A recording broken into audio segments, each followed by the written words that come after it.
My name is Zosha Amberger, and I'm going to be discussing some of the major societal themes that started during the first civilizations and still exist today.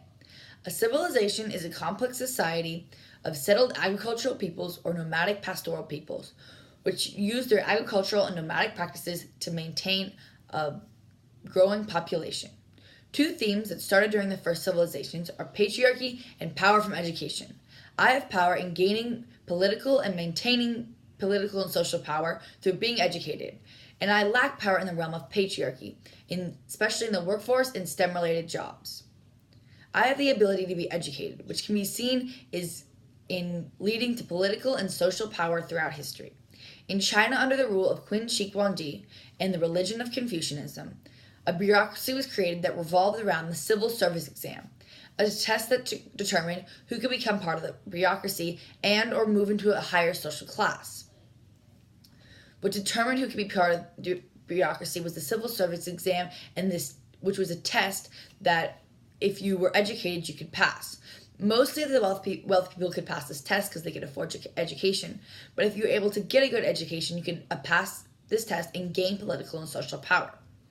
In today's world, I have the privilege of a great education in high school, not only high school, but college level classes as well, whether it be AP or dual enrollment. And just like the civil service exam, being educated can lead to political and social power. Being educated can lead to me getting even better education and then getting a good job and getting money. And wealth equals power. This can also be seen in China in the scholar gentry class, which was part of the bureaucracy, which was educated scholars, but also wealthy aristocrats as well. And this shows that if you have money, you can also have political power. I'm excluded from power in the realm of patriarchy in the commercial world, especially today. As we look at the first civilizations, this happens in Europe, in Athens, which is a Greek city and state.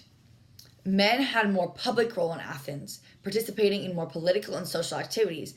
And when they were young, boys were taught the skills to participate in these activities, while women were taught more domestic tasks that led them to a role of fulfilling household tasks.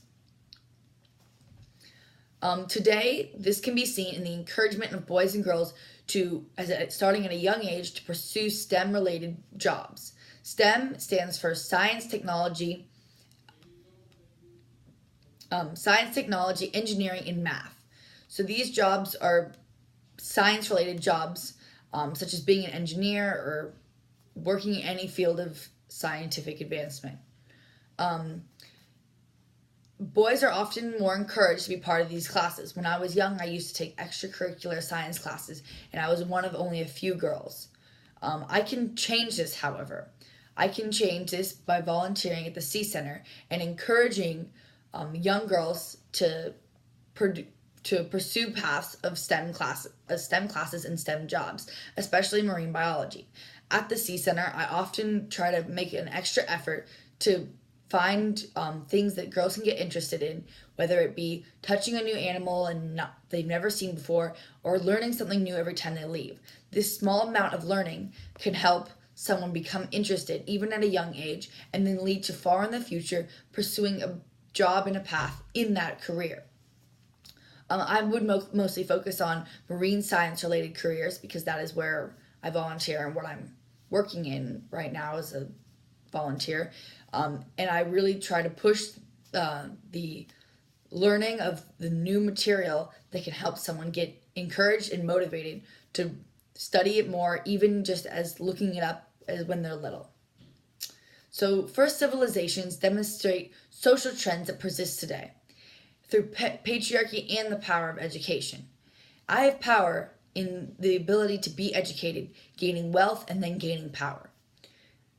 But I lack ability right now in workforce, especially patriarchy is really impacting STEM-related jobs, which are mostly men. So the way I'm going to solve this and my solution to this is encouragement at a young age in young girls to pursue STEM-related classes. And I'm specifically focusing on STEM-related classes in marine science, where I can have easy access to the community through the C Center, where young girls either come on school trips or by themselves in their free time, and I can encourage them to pursue these classes.